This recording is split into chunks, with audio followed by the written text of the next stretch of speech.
Bismillahirrahmanirrahim. Assalamualaikum warahmatullahi wabarakatuh. Allahumma rabbana lakal hamd anta qayyimus samawati wal ard wa man fihin. Allahumma salli ala Muhammad wa ala ali Muhammad. Pertama-tama mari kita panjatkan puji syukur kehadirat Allah Subhanahu wa taala atas rahmat, taufik, hidayah dan inayah diberikan kepada kita. Dapatlah kita hadir di kajian Al-Quran kali ini pada maghrib di Masjid Jamiatul Khair, Palengkeri, Makassar, Sulawesi Selatan. Saudara-saudara sekalian dan warganet dimanapun Anda berada, kali ini masih kita di surat Al-Furqan di ayat 12 sampai dengan 17. Kini kita masuk di kajian Al-Quran secara tafsir ya. Dahulu kita baca ayatnya secara bersama-sama. Tafadhal. A'udzu billahi minasy syaithanir rajim.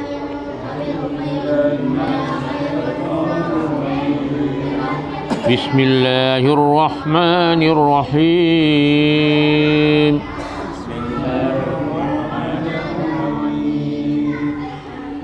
Idza ra'athum min kanin bainin sami'u la taghyudan wa taqiran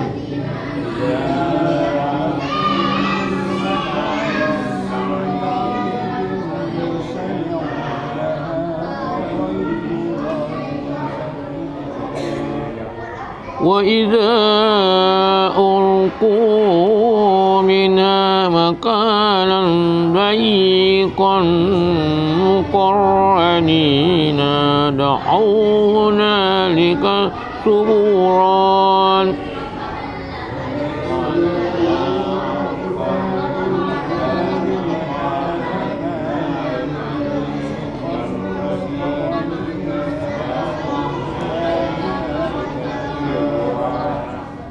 لا تدعوا اليوم ثبورا واحدا وادعوا ثبورا قصيرا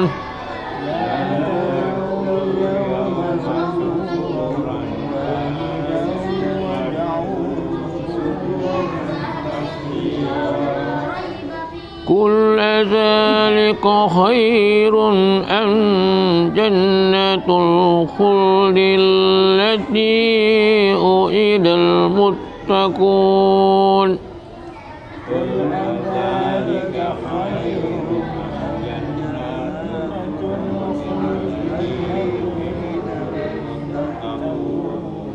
كانت لهم جزاء ومصيرا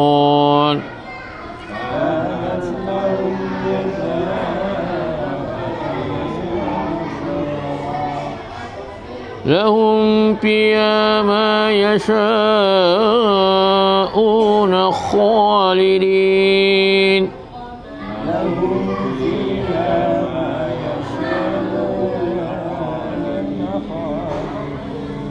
كان على ربك وعدا مسئولا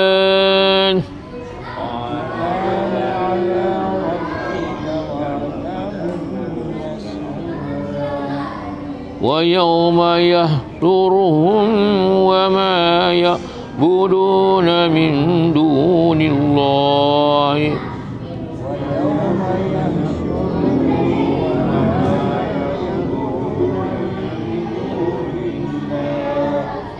ويقول أأنتم أضللتم عبادي هؤلاء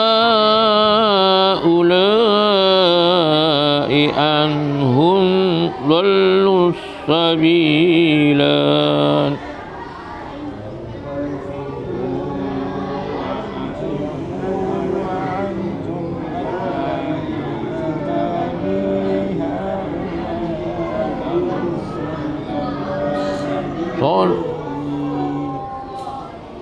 Sadaqallahul Azim. Assalamualaikum warahmatullahi wabarakatuh. Alhamdulillah alladzi 'allama bil qalam 'allamal insana ma lam ya'lam. Allahumma shalli ala Muhammad wa ala ali Muhammad khataman nabi la nabiyya ba'da. Pada garis besarnya hidup di dunia ini ada dua jalan. Itu jalan mengikuti ajaran Rasul atau jalan mengikuti hawa nafsu. Dan di ayat ini diancamkan, diingatkan, dijanjikan bagi orang-orang kafir itu akan dilemparkan ke dalam api yang bergejolak, dibelenggu. Sebaliknya, orang-orang yang bertakwa akan dimasukkan ke dalam surga kekal di dalamnya, di mana apapun yang dikehendaki itu dikabulkan, dan itu adalah janji Allah yang juga dimohonkan oleh hamba-hamba tersebut. Di saat itu ditanya juga sembahan-sembahan itu, karena sembahan-sembahan itu ada sembahan berhala, yaitu berhala itu tentu ada setan di situ, atau sembahan-sembahan manusia, karena banyak pembawa ajaran agama yang dikultuskan, yang akhirnya dipertuhankan. Padahal ajaran yang hak dari Allah itu sebenarnya sejak Adam dan nabi-nabi selanjutnya hingga nabi akhir zaman itu intinya hanya satu, la ilaha illallah, tidak ada Tuhan selain Allah. Tetapi terjadi penyimpangan. Ya, penyimpangan ini sebenarnya dilakukan oleh pemimpin-pemimpin agama itu sendiri. Karena jemaahnya itu kadang-kadang hanya mengikut, tapi pemimpin agama lah itu yang membelokkan, karena di situ ada kepentingan-kepentingan. Ya. Jadi akhirnya terjadilah penyelewengan. Kemudian Allah mengirim nabi berturut-turut. Di Bani Israel itu banyak nabi yang dibunuh. Ya. Di situ memang di Quran ada dikatakan bahwa itu Bani Israel itu dilebihkan. Ada kelebihan-kelebihan mereka. Dan mereka itu bangga meremehkan orang-orang yang bukan turunan Bani Israel, padahal kita sama-sama asal usulnya kan dari Adam semua. Nah, itu mereka sangat bangga dengan rasnya itu, tapi mereka memang pintar-pintar. Nah, itu. Nah, di sini makanya dalam surah Al-Fatihah itu ada dua, maghdubi waladdallin. Maghdubi itu yang tahu tapi melanggar atau tidak mengikuti. Maghdubi kena murka. Ada dallah, memang salah jalan. Ya. Ya, sesat dia. Ya. Jadi akan ditanya itu para pemimpin, para sembahan-sembahan yang disembah itu, apakah kau menyesatkan hamba-Ku? Termasuk Isa alaihissalam. Itu ditanya juga. Dan ada itu dijelaskan. Ditanya, apakah kau meminta kau disembah dan ibumu? Dia katakan, tidak pantas bagiku untuk menyatakan itu. Dan kau mengetahui apa yang kami lakukan. Ya, kalau kau akan menghukum mereka, ya karena mereka hambamu. Kalau kau memaafkan mereka, karena kau maha pemaaf. Itu ada intisari dialognya itu. Jadi Isa itu akan ditanya tentang pengikut-pengikutnya yang mengaku sebagai pengikut Isa. Akan ditanya, apakah kau nyuruh mereka menyembah dirimu dan ibumu? Dan Isa membantah. Jadi Quran ini bercerita tentang masa lalu dan juga masa datang. Ya. Dan itu akan terjadi, termasuk ini. Sembahan-sembahan itu akan ditanya. Nah, mari kita perdalam lagi dan kita sharing. Dari saya cukup sekian. Wa barakallahu fikum. Assalamualaikum warahmatullahi wabarakatuh. Ada yang perlu saya tanyakan di sini. Bagaimana pendapat Ustaz? Kita mengetahui bahwa apa yang terjadi di Amerika itu, di Los Angeles, kebakaran yang begitu hebat, yang paling hebat katanya menurut anunya. Apakah orang-orang kafir itu tidak sadar bahwa betul-betul ini ada yang menjadikan itu Los Angeles terbakar. Ada yang lebih berkuasa. Kenapa orang-orang pada umumnya di Los Angeles itu orang-orang kafir tidak mau kembali, umpamanya apa yang menyebabkan ini? Kenapa tidak bisa berubah, umpamanya dari Kristen masuk Islam? Nah, karena sudah melihat bukti-bukti yang apa yang terjadi. Kalau manusia tidak mungkin bisa terjadi seperti begini. Bagaimana pendapat Ustaz? Kita baca ini di ayat 13 ya. Wa idza ulqu minha makanan dayyiqan muqarrabina da'u hunalika subura. Jadi, dan apabila mereka katanya dilempar masuk ke tempat yang sempit, neraka, dan dibelenggu, begitu siksanya itu sampai berteriak bahwa binasakan saja saya. Begitu siksanya itu. Lalu kemudian dilanjutkan di ayat yang berikutnya, la tada'u liyawma subura wahida wada'u suburan katsira. Mereka itu karena siksanya itu bahwa neraka ini betul-betul keras, dan disitulah diberikan peringatan bahwa kalau Anda memilih yang terbaik, memilih yang baik, dia akan diberikan ganjaran surga yang kekal. Disinilah diberikan peringatan oleh orang-orang yang musyrik, orang-orang yang kafir. Tapi ternyata mereka nanti di ayat berikutnya ini, di ayat 18 ini jawabannya bahwa orang-orang kafir itu akan menyadari, ada orang-orang di antara mereka yang akan menyadari bahwa yang kekal di dalam itu adalah surga yang selama ini ditujukan oleh Nabi Muhammad SAW. Barangkali itu yang bisa saya sampaikan. Terima kasih. Assalamualaikum warahmatullahi wabarakatuh. Sedikit saya tambahkan, kalau kita lihat isi Al-Quran ini, bahwa di dalamnya itu banyak peringatan-peringatan, ya, selain hukum-hukum, ada juga peringatan-peringatan yang sering sekali diulang-ulang. Apa itu? Tentang neraka. Mengapa neraka ini sering duluan dan surga berulang-ulang dalam ayat-ayat yang kita bahas?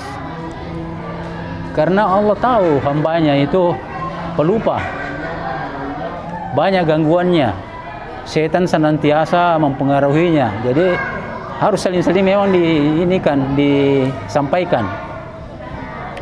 Itu sama halnya juga dengan kematian. Kita sesungguhnya manusia ini mestinya kita sering-sering mengingat mati setiap saat. Tujuannya adalah agar supaya kita berbuat kebaikan. Apalagi orang Islam itu sudah tahu dua tempat itu di akhirat nanti, neraka dan surga. Di dalam kehidupan dunia ini seringkali kita dipengaruhi oleh godaan-godaan setan itu. Bahkan kalau kita ada kepentingan misalnya, bisa kita melanggar dari aturan-aturan. Itulah sebabnya Al-Quran ini harus sering-sering kita baca, ya, bersama dengan terjemahannya. Ya, apakah itu lafaziyah ataupun tafsiriyah. Nah, ini merupakan hal yang wajib bagi kita untuk senantiasa kita baca setiap hari. Ya. Tidak mesti banyak, tetapi bagus biar satu ayat juga mendapat pahala dari Allah Subhanahu wa taala. Dan itu janji Allah Subhanahu wa taala ada itu. Barang siapa yang membaca Al-Qur'an setiap saat, dia akan mendapatkan pahala. Ya, berkaitan dengan pertanyaan Pak Asis mengenai peristiwa kebakaran di Los Angeles, California. Memang ada yang sadar dengan peristiwa itu, tapi ada juga yang tetap tidak sadar, menganggap itu suatu fenomena alam yang terjadi dan tidak disebabkan oleh tindakan mereka, karena memang orang kafir itu innalladzina kafaru sawa'un 'alaihim anzartahum am lam tunzirhum la yu'minun khatamallahu 'ala qulubihim wa 'ala sam'ihim wa 'ala absarihim ghishawatun wa lahum adzabun azim. Jadi orang kafir itu apapun yang terjadi itu sebenarnya sudah tertutup. Peristiwa yang terjadi ini ada yang semakin yakin akan kuasa Allah, ada juga yang tidak, ya hanya menyesali saja tapi tidak. Ini dikaitkan dengan peristiwa ucapan presiden terpilih saat itu belum dilantik yang mengancam akan menjadikan neraka itu Gaza kalau sampai dia menjabat dilantik nanti, dan belum juga dilepaskan itu sandera. Kata-kata itu rupanya dibalas dengan kebakaran yang sangat dahsyat, tidak pernah terjadi sebelumnya. Neraka itu balik situ, dan luasnya itu wilayah sama dengan luasnya Gaza. Jadi ada yang menghubungkannya, itu membuat makin yakin. Nah, dan kedua, di waktunya ada pemilihan bintang-bintang yang terbaik saat itu yang mendapatkan penghargaan. Ada yang mengucapkan terima kasih, dan itu yang banyak kepada rekan-rekannya, kepada kerabat kerja. Ada juga yang menyebut mamanya, hanya tiga tokoh yang menerima penghargaan itu menyebut mamanya, dan tidak ada yang menyebut nama Tuhan sama sekali. Ya, kalau kita di Indonesia kan selalu kita alhamdulillah, tidak ada sama sekali, nol. Dan itu diulang oleh MC. Wah, yang menyebut nama Tuhan tidak ada, nol. Rupanya kurang dari 48 jam terjadilah peristiwa kebakaran. Jadi ada yang semakin sadar akan itu, karena memang banyak ungkapan-ungkapan yang sombong Allah balas. Kita ketahui dalam peristiwa Titanic. Nah, itu kan pernah difilmkan. Itu kan suatu mahakarya saat itulah, kapal besar dan kuat. Sampai-sampai sombong yang merancang itu, membuat itu mengatakan Allah pun, Tuhan pun, maka God ya, Tuhan pun tidak bisa menenggelamkannya. Dan dia ikut di pelayaran itu. Ternyata pelayaran perdana langsung tenggelam, menabrak gunung es. Jadi ada ungkapan-ungkapan yang Allah balas itu. Ada lagi anak muda itu naik mobil dengan anak-anak muda lainnya. Mamanya berpesan, Ma kami akan pergi. Mamanya katakan, God with you, Allah bersamamu. Ya, God with you, Allah bersamamu. Ini anak ini sambil mungkin main-main juga, tapi kata kaburnya dia bilang tidak ada lagi tempat kecuali bagasi. Tidak ada tempatnya Tuhan, karena anak-anak muda padat semua. Terjadi kecelakaan, hancur itu mobil, yang utuh hanya bagasinya. Nah, ini ucapan-ucapan ini, yang utuh hanya bagasinya. ya tempatnya Tuhan. Nah, ini terjadi, dan itu didokumentasikan. Saya lihat juga gambarnya, hanya bagasi yang utuh. Kita mungkin masih ingat Challenger, itu pesawat ulak-alik, namanya Challenger, penantang. Jadi siapa yang ditantang? Kita mungkin lihat di televisi, meledak dia, meledak. Nah, Yuri Gagarin, orang Rusia yang keluar angkasa, berkeliling, orang pertama keluar angkasa berkeliling dunia. Ada ungkapan, apakah benar dia dari dia atau sumber lain mengatakan, saya tidak keliling dunia keluar angkasa, saya tidak melihat Tuhan, tidak ada Tuhan. Beberapa saat kemudian terjadi kecelakaan, sudah dilihat Tuhan itu karena sudah kecelakaan. Jadi begitu. Jadi kita harus hati-hati ungkapan-ungkapan ini. Jangan sampai ada kesombongan, Tuhan akan balas. Tidak hanya di akhirat, bisa terbalas di dunia, bisa juga di yaumil akhir. Jadi itu tadi Pak, peristiwa ini banyak yang sadar, tapi ada juga yang tetap, ada yang kotor. Salah satu, ya. Ini kebakaran di ada anggapan dari orang kafir hanya sebagaimana alam saja. Ya. Bukan Iya. Dianggap itu benar-benar. Iya. Tapi cara memandang memang beda. Kalau kita sadar itu, tapi mereka cara memandangnya karena sudah tertutup. Kafir itu, kafara itu kalau dalam bahasa Inggris bermakna tertutup, kafir, tertutup. Jadi tertutup untuk melihat kebenaran. Gitu. Ada salah satu aktor yang mengata-ngatai Palestina kan itu, dia menangis waktu diwawancara CNN, karena langsung hilang semuanya. Akhirnya penyair Palestina menyindir dia, kau menangis di depan kamera, sementara kau kau menangis. Rupanya dia tidak sadar. Apa dia jawab? Fuck you. Jadi itu ungkapan dia. Jadi tetap dia tidak sadar. Itu malah dikata-kata itu penyair Palestina. Jadi itu Pak ya. Jadi ada memang yang tertutup karena hidayah itu dari Allah. Jadi kalau memang tidak diberi ya gitu. Saya kira cukup sekian, sudah waktu. Akhirul kalam. Wabillahi taufiq hidayah. Assalamualaikum warahmatullahi wabarakatuh.